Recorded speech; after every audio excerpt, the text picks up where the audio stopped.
Nakilala ni Amado si Koji matapos makalakam ng sapat na resources para makapagpatuloy ng trabaho sa iba pang lugar. Tinawag ni Koji ang isang palaka para makaalis si Amado. Dumating si Delta at sinubukang pigilan sila sa pag-alis. Naglabas si Amado ng shutdown command kaya nawala ng malay si Delta. Binigyan ni Koji si Amado ng direksyon at inulit ang summon ng palaka kasama si Amado sa loob. Dumating si Amado sa labas ng Konohagakure. Pumasok si Koji sa headquarters. Nag-training ang Team 10. Motivated sa pagkabigo nilang mahuli ang intruder, pinabantayan ni Mogi. Umalis siya para kunin ang kanilang lunch. Pinuri ni Amado ang kanilang training at humiling na makausap si Shikamaru. Pinaralisan ni Shikadai si Amado pero nakatakas ito gamit ang scientific ninja tool. Nilagay niya ng droga si Shikadai at isinabat ang collar sa kanyang leeg. Nakipag-ugnayan si Inojin kay Ino, ipinaalam ang sitwasyon ni Shikadai at humiling ng komunikasyon kay Shikamaru. Ipinahayag ni Kaitasok kay Naruto na kakailanganin niya ang technology ng Kara para maayos ang katawan ni Koaki. At ang pinakamainam lang na magagawa niya sa ngayon ay ang prosthetic na tinatanggihan ng katawan ni Koaki. Nakipag-ugnayan si Ino kay Shikamaru at ipinaalam na nahuli si Shikadai ni Amado na may bomba sa leeg. Bumalik si Mogi dala ang lunch at nagulat sa pagkakahuli ni Shikadai. Pinigilan niya si Amado gamit ang Earth Release at dumating ang backup. Pinasabog ni Amado ang bomba tulad ng nasa leeg ni Shikadai sa isang sanga gamit ang voice command at ipinahayag na ang nasa leeg ni Shikadai ay tatama sa loob ng 48 oras. Sa utos ni Sai, inalis ni Mogi ang kanyang jutsu. Humingi ng paumanhin si Amado sa kanyang drastic measures pero iginiit na kritikal ang oras at kailangan niya makausap si Shikamaru. Nakipag-usap si Shikamaru kay Amado gamit ang jutsu ni Ino. Gusto ni Amado makausap si Shikamaru dahil siya ang may decision-making authority kung wala ang Hokage na alam niyang nangyari dahil sa pagkatalo ni Naruto kay Jigen. Tinanggap ni Shikamaru ito bilang patunay na miyembro si Amado ng Kara. Hiniling niya kay Ino na i-connecta ang iba sa usapan at ipinahayag kay Amado na na-recover na si Naruto. Kinumpirma ni Koaki ang pagkakakilanlan ni Amado. Ipinahayag ni Amado na nais niyang tumakas sa Konoha kapalit ng pagbibigay ng intel tungkol sa Kara, Jigen, Ten Tails, at Otsutsuki, pati na ang pagpapalaya kay Shikadai. Nagalit si Shikamaru at namangha si Koaki na aalis si Amado sa Kara. Handa makipag-usap si Naruto para iligtas si Shikadai. Nakipagkita si Koji kay Jigen na humiling ng mission report. Pinuko ni Amado si Shikamaru bago siya tanungin at inutusan siya ni Naruto na magsalita. Ipinaalam ni Koaki kay Boruto at Sumire ang papel ni Amado sa Kara at na hindi pa binibigyan ng permiso ni Jigen na umalis. Ipinahayag ni Kaitasok na gusto niyang gamitin ang expertise ni Amado kung aprobado ang kanyang pagtakas. Dahil makakatulong ito kay Koaki. Gusto ni Naruto na ibahagi ni Amado ang ilang intel para malaman kung sulit at ipinangako na hindi gagamit ng maruming trick tulad ng kay Amado. Pumayag si Amado pero nagsimulang magbip ang kanyang salamin. Humiling siya kay Shikamaru na itama ang posisyon ng mga kagamitan at nagsimulang mag-transmit ng meeting ni Jigen at Koji. Ipinaliwanag ni Amado na kaalyado niya si Koji. Ipinakita sa usapan na sila ni Koji ang responsable sa airship crash na nagbigay daan para makatakas si Koaki. Nais malaman ni Jigen kung bakit sila nagtaksil at umatake si Koji. Nakaiwas si Jigen at tinusok si Koji gamit ang chakra rods pero shadow clone lang iyon. Ipinaliwanag ni Koji na nilikha siya para patayin si Jigen. Nanood sina Amado at mga shinobi ng Konoha sa projection mula sa salamin ni Amado na nagpapakita ng laban ni Koji at Jigen. Tinanong ni Koji kung bakit siya ang inutusan na kuhanin si Koaki kung kaya namang teleporta ni Jigen sa lokasyon niya. Hindi nakakita ng kakaiba si Jigen sa pagpapadala ng iba para gawin ang kaya naman niya. Sinabi niya na sinadya ang galaw ni Koaki para matuklasan ang Tridor. Sabi ni Koji, nadiskubre nila si Victor bilang Tridor pero iniisip ni Jigen na ginamit lang si Victor para itago ang totoong Tridor. At hindi gagalaw si Koji nang walang pahintulot ni Amado at na-crash nila ang airship. Namangha si Koaki na sila pala ang responsable sa kanyang kalayaan. Gusto ni Jigen malaman ang motibo ni Koji at Amado dahil lahat ng inners ay pumayag sa pagkuha ng chakra fruit. Umiwas si Jigen sa atake ni Koji at tinusok siya pero shadow clone lang iyon. Sabi ni Koji, nilikha siya para sirain si Jigen. Ipinaliwanag ni Amado na sobrang drained si Jigen matapos ang laban niya kay Naruto at Sasuke. Kaya nagkaroon sila ng rare chance para talunin siya at nagpapanggap lang silang sumusunod kay Jigen. Iniisip ni Jigen na si Koji ay gamit lang ni Amado pero okay lang kay Koji at umatake gamit ang fire release. Sinipsip ni Jigen ang atake niya gamit ang karma, kaya nakapagposisyon si Koji sa likod niya at binihiran siya ng langis. Napansin ni Jigen na may ilang palaka sa kanya na nasunog, lalo pang tindi dahil sa langis. Nakakakilala si Naruto sa estilo ng laban ni Koji. Nasunog ang palaka na nagpapadala ng laban. Pero sinabi ni Amado na babalik ito agad. Ipinaliwanag niya na sa halip na maging Otsutsuki, naging isa si Jigen. Ipinaliwanag ang likas na katangian ng Otsutsuki na dumating sa planeta at kinain lahat gamit ang God Tree na tumutubo ng chakra fruit na naglalaman ng lahat ng chakra at genetic info ng planeta na paraan para umunlad ang Otsutsuki. Naalala nila na plano ni Victor gumawa rin ng chakra fruit. Sinipsip ni Jigen ang apoy sa kanya at nagtanong sa motibo ni Koji. Iniisip niya na gusto ni Koji matuto tungkol sa karma at nang malaman na si Boruto ay may karma rin, napakinabangan niya na ipasa si Koaki sa Konoha. Tinanong ni Amado kung nakapunta na ba si Sasuke sa coordinates na inilagay niya sa airship para malaman nila ang tungkol sa Ten Tails ng maaga. Limitado ang alam ni Koaki, kaya ipinaliwanag ni Boruto ang papel nito sa digmaan. Ipinaliwanag ni Amado na ang Ten Tails ay ginagamit ng Otsutsuki para magtanim ng God Trees. Nag-isip si Sai kung si Jigen ba ang Otsutsuki na gustong kainin ng planeta ngayon, pero sabi ni Sasuke, ang taong nagmarka kay Jigen gamit ang karma ang may gawa nito. Pinanood ni na Chocho at Inojin si Shikadai, umaasang malulutas ni Naruto ang problema. Base sa sinabi ni Amado, napag-alaman ni Sasuke na naging Otsutsuki si Jigen gamit ang karma. Umiwas si Jigen sa atake ni Koji sa pamamagitan ng pagliit at tinusok ang Shadow Clone. Tinawag ni Koji si Jigen na Ashiki Otsutsuki. Ipinaliwanag ni Amado na dumating si Ashiki kasama si Kaguya, pero tinaksil siya nito at nakaligtas lang sa pamamagitan ng pagsakop sa katawan ni Jigen, isang bag itong monghe. Tinanong ni Sasuke kung iyon ang panahon na minarkahan niya si Jigen ng karma para sakupin ito. Kinumpirma ni Amado ang kasunduan niya kay Naruto bago ipagpatuloy na pinayagan ni Naruto, pero mananatili ang bomba ni Shikadai hanggang may nakasulat na pahintulot. Gamit ang halimbawa ni Boruto at Momoshiki, ipinaliwanag ni Amado na ang karma ay parang compressed Otsutsuki backup file. Unti-unting pinapalitan ng host hanggang mawala ito at muling mabuhay ang Otsutsuki. Tinanong ni Naruto kung may paraan para pigilan ang proseso, sabi ni Amado wala sa kanyang kaalaman, pero naniniwala na pwedeng pigilan ang resurrection ni Momoshiki sa pamamagitan ng pagpatay kay Boruto. Tinanong ni Sasuke kung ano ang nangyayari sa karma, sagot ni Amado, nawawala ito kapag na-decompressed na. Tinuro ni Sasuke ang inconsistency na may karma pa rin si Jigen.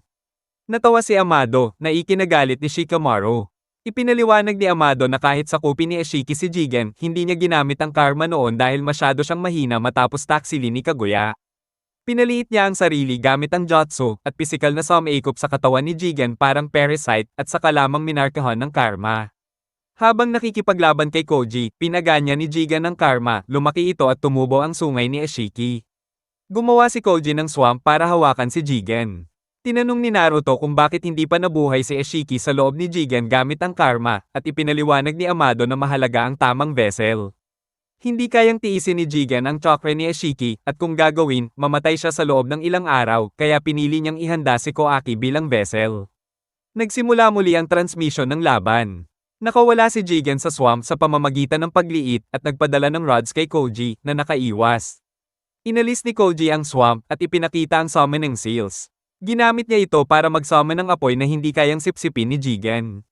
Ipinaliwanag ni Amado na magiging unstoppable si Ashiki kung mabuhay sa pamamagitan ni Koaki, at kahit pwedeng lampasan ng Otsutsuki ang kamatayan gamit ang karma, may paraan para patayin sila at ituturo niya iyon.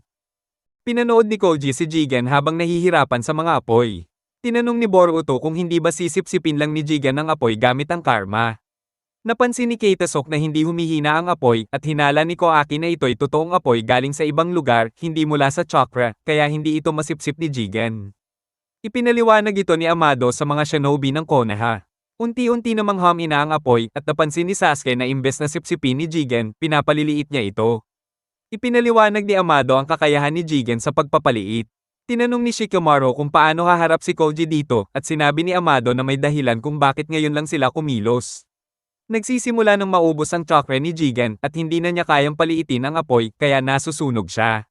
Sinabi ni Amado kay Naruto at Sasuke na hindi pa ganap na nakarecover si Jigen mula sa laban nila kaya limitado ang kayang paliitin. Nagulat si Naruto sa biglaang wakas pero pinaalalahanan siya ni Sasuke tungkol sa karma. Ipinaliwanag niya ang sinabi ni Amado. Ngunit nagtanong siya kung mapapatay si Jigen, si Koaki na ba ang natitirang vessel na ayon kay Amado ay magpapalakas kay Ashiki. Galit na pumasok si Koaki sa kwarto at umatake kay Amado pero hinawakan siya ni Sasuke. Inutusan ni Kitesok si Sumire na ay alerto si Akita at iba pang lab workers para maghanda sa video analysis. Batiin ni Amado si Koaki na sinuklaman siya. Ipinagpatuloy niya ang paliwanag na kapag mamamatay si Jigen sa apoy at kasama si Ashiki, magti-trigger ang karma. Kahit may karma si Jigen at Koaki, nakuha na ni Jigen ang data ni Ashiki, habang si Koaki hindi pa, kaya hindi pa pwedeng maging vessel. Naisip ni Boruto na gusto sigurong patayin ni Amado si Koaki bago mangyari iyon. Inamin ni Amado na isa yon sa mga option. Tiningnan nila ang feed at sinabi ni Amado na kahit mamatay si Jigen, pwede pa rin ang branded na katawan niya para sa resurrection ni Ashiki. Napansin niya na maswerte na nandoon si Koaki, gusto niyang i-confirm ang mangyayari sa katawan niya. Uminit at bumalik ang karma ni Koaki at sinabing nawala na ito sa palad niya. Sa battlefield, biglang lumiit lahat ng apoy. Ipinaliwanag ni Amado na kapag may karma resurrection, nabubura lahat ng karma sa ibang vessels, safety feature para hindi maraming kopya ng parehong tao, at pwede ng permanenteng patayin ang Otsutsuki hanggang magkaroon ng bagong vessel. Lumabas si Ashiki mula sa usok, at sinimulang paliitin ang lahat sa paligid, kasama ang palaka, kaya naputol ang transmission. Tinanong ni Naruto tungkol kay Koji, at sinabi ni Amado na nagawa na ng plano ang purpose ni Koji. Tinanong ni Naruto kung alam ni Koji na hindi siya dapat mabuhay at ramdam niya na talagang gusto nitong patayin si Ashiki. Hindi niya maipaliwanag kung bakit iniintindi niya si Koji nang tanungin ni Amado. Pinaliit ni Ashiki ang mask ni Koji at napansin niyang clone pala ito ni Jiraiya na may pagbabago sa kapalaran. Lumalapit si Ashiki habang pinapaliit ang mga atake ni Koji. Hinawakan ni Koji si Ashiki sa buhok at itinalon pero lumiit si Ashiki at nakatakas. Sinubukan niyang tusukin si Ashiki pero nakaiwas ito. Iniisip ni Ashiki na ilang araw na lang ang katawan ni Jigen at naalis na ang karma ni Koaki, pinupuri ang plano ni Amado. Niloloko niya si Koji, sinasabi na iniisip ni Amado na wala siyang sapat na power para patayin siya at iniisip na pumunta siya sa Konoha para patayin siya ni Naruto at Sasuke. Tinuring siyang sacrificial pawn, natupad na ang purpose niya sa pagpapabuhay kay Ashiki sa katawan ni Jigen. Pumasok si Koji sa Sage Mode. Ipinaliwanag ni Amado ang deal niya, pati rights at kondisyon. Hiniling ni Shikamaru na alisin ang explosive collar kay Shikadai, pero sinabi ni Amado na peking collar lang yon, ang totoong bomba nasa puno para pilitin ang negotiation. Bumalik sa usapin tungkol kay Ashiki, sinabi ni Amado na sina Naruto at Sasuke lang ang sapat na malakas para talunin siya, pero ang pinaka-importante ngayon ay protektahan si Koaki, na gusto ni Ashiki ay rebrand bago maubos ang oras niya sa katawan ni Jigen. Iminungkahi niya na itago si Koaki at sina Sasuke at Naruto ay laging malapit sa kanya para labanan si Ashiki kung matuklasan niya ang lokasyon hanggang sa matapos ang oras. Umatake si Koji kay Ashiki, sinubukang harangan ng line of sight gamit ang malalaking apoy. Sinubukan niyang ikulong si Ashiki sa pagitan ng apoy at Ultra Big Ball Rasengan pero hinawakan siya ni Ashiki gamit ang mga stone pillars na pinaliit niya kanina. Hinawakan ni Ashiki si Koji gamit ang mga Holijing pinaliit niya kanina sa laban. Tinitingnan ni Koji ang kanyang sugat habang ipinapakita at ipinaliwanag ni Ashiki ang kanyang jutsu. Tinanong niya si Koji kung bakit siya lumaban kahit halata ang diferensya ng lakas nila at inalok na iparating ang huling salita ni Koji kay Amado bilang courtesy. Nakalusot si Koji sa pamamagitan ng pagpasok sa isang summoned na palaka at reverse summoning nito. Umalis si Ashiki sa lugar para hanapin si Koaki. Sa Konoha, gusto ni Boruto lumaban kay Ashiki, sinasabi na natalo nila si Momoshiki ng magkasama, at natalo na nina Naruto at Sasuke si Ashiki noong mas mahina pa siya. Tumanggi si Naruto, at pinapaalala na baka muling kontrolin siya ng karma. Dumating si Sai kasama si Sumire, at sinabi na nagsimula na ang evacuation ng mga sibilyan. Naniniwala si Amado na mabilis mahanap ni Ashiki si Koaki gamit ang Byakugan. Inihatid sila ni Sai sa isang lumang root facility na hindi ma-detect ng Byakugan, na ginawa ni Danzo bilang proteksyon kung sakaling may Hyugaku. Si Shikamaru, Kakashi, at Tsunade ang nagkoordina sa mga shinobi ng Konoha para sa pag-atake ni Ashiki. Aminado si Shikamaru na wala siyang planong solidong plano ngayon. Sina Choji, Tenten, Kiba, at Rock Lee ay nagrally sa mga shinobi. Dumalaw si Konohamaru sa puntod ni Mog-Ino. Sabi ni Sasuke kay Boruto na handa silang mamatay para sa village at tinanong kung kamusta siya.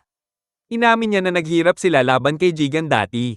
At sinabi kay Boruto na sinabi ni Sarada tungkol sa pagiging kontrolado niya ng karma. Natakot si Boruto sa maaaring gawin niya sa village kung muling makontrol. Ipinapaalam ni Ino na dumarating na si Ashiki. Hindi mahanap ni Ashiki si Koaki gamit ang Byakugan at iniisip na papatayin ang mga tao para kuhanin ang impormasyon. Umatake sina Konohamaru, Choji, Tenten, Kiba, at Rock Lee pero mabilis silang napabagsak ni Ashiki. Gusto ni Sarada lumaban pero nagre-recover pa kaya tinulungan siya ni Mitsuki na makalabas sa ospital.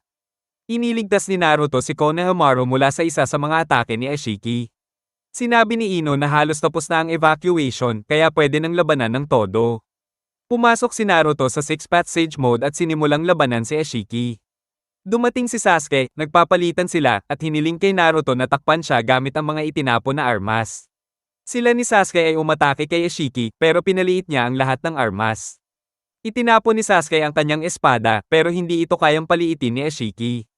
Nang malapit na tamaan siya, nagtransform ang espada pabalik kay Boruto na naka-activate ang karma. Naalala niya ang usapan nila ni Sasuke kung saan ipinangako ni Sasuke na papatayin siya kung sakaling makontrol siya ni Momoshiki at humingi muli siya ng forehead protector kay Sasuke. Gumawa si Boruto ng rift gamit ang karma, inilipat ang sarili niya at si Ashiki sa ibang dimension palayo sa Konoha. Sinundan ni Sasuke ang chakra niya. Kasama si Naruto. Sinabi ni Boruto na pwede na silang lumaban ng todo nang hindi iniintindi na masisira ang village. Naghanda silang lahat para sa laban.